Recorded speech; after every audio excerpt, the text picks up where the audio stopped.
C'est le geste de Calédonie Ensemble, c'est le geste des élus. Je veux dire merci pour le geste. Ça représente l'écran dont vous avez fait le geste là. Et on sait que ce geste, c'est la part de reconnaissance et de respect qui est nécessaire si on veut qu'il y ait un vrai dialogue, si on veut qu'on soit chacun respecté dans ce qu'on est. Le peuple calédonien sera au rendez-vous de l'histoire. Merci à vous, merci pour le geste.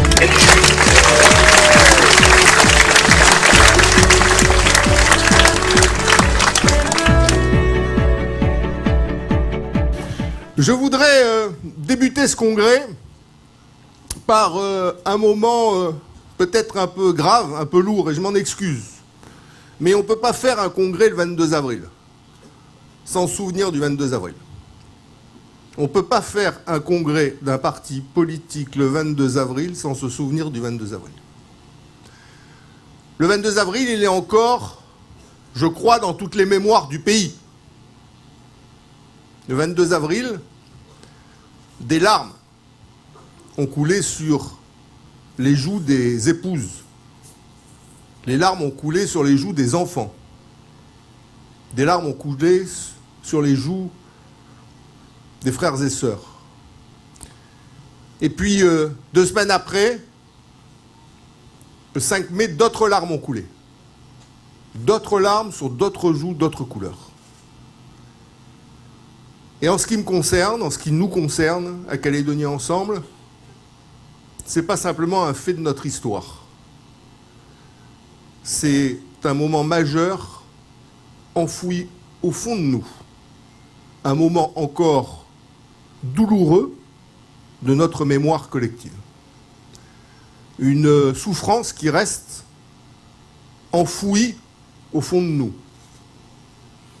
Mais on sent bien parfois que à l'effleurer, comme ça, elle peut ressurgir.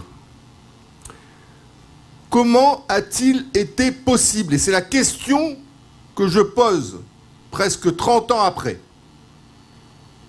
Comment a-t-il été possible qu'on en arrive là? Comment a-t-il été possible que la République et une partie du peuple autochtone du pays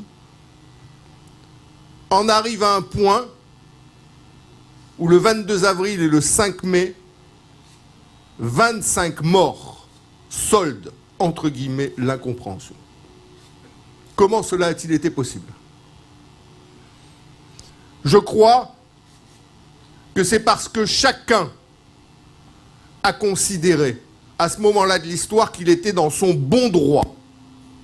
Dans son bon droit. La République considérait alors qu'elle était dans son bon droit. Parce que dans la République, la Nouvelle-Calédonie et la Lozère, c'est pareil. Il n'y a pas de différence. Il n'y a pas de discrimination, quelle qu'elle soit, à effectuer entre Français. Et c'est fort de son bon droit que la République est arrivée au 22 avril et au 5 mai. Et de la même manière, fort de son bon droit, une partie du peuple kanak du pays, peuple colonisé, dont l'accord de Nouméa nous dit qu'il a été repoussé aux marges géographiques, je cite, politiques et économiques de son propre pays, dont les traditions et les langues ont été niées, dont le patrimoine artistique a été pillé. Ce peuple colonisé là, fort de son bon droit aussi, a été vers le mur du 22 avril et du 5 mai. Fort de leur bon droit, la République et une partie du peuple kanak sont arrivés à cet abîme ultime, à cette violence ultime qui est le drame d'Ouvéa. Et je crois que cet enseignement-là, il doit aujourd'hui, à la veille de 2018, où j'entends encore chacun persuadé de son bon droit,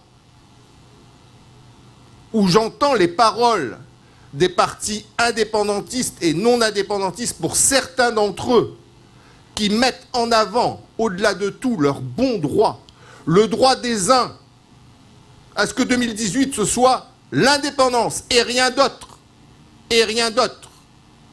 parce que l'accord de Nouméa le dit, alors qu'il ne le dit pas. Le bon droit des autres, non indépendantistes, pour certains qui disent « on est majoritaire ». Et parce qu'on est majoritaire, cette loi, et uniquement cette loi, s'appliquera. Parce que c'est notre bon droit, dans une démocratie, lorsqu'on est majoritaire, de coucher ceux qui sont minoritaires. Attention au bon droit des uns et des autres.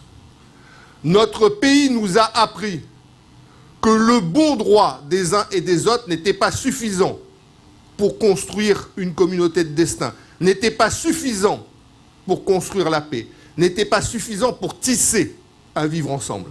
Si on a signé les accords de Matignon et de Nouméa, c'est bien parce que nous avons considéré, chacun à notre place, indépendantistes et non indépendantistes, dans le respect des convictions de chacun, que le bon droit des uns ne pouvait pas s'imposer aux autres, que le bon droit des uns ne pouvait pas s'imposer aux autres, et qu'on devait respecter chacune et chacun dans son histoire et dans son désir d'avenir pour notre pays.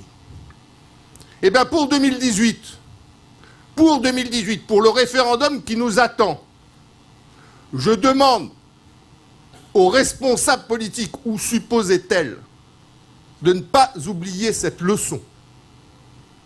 Nous devons aborder 2018 fort de notre histoire, fort des enseignements que nous en avons tirés, fort des 30 années de vivre ensemble que nous avons tissés.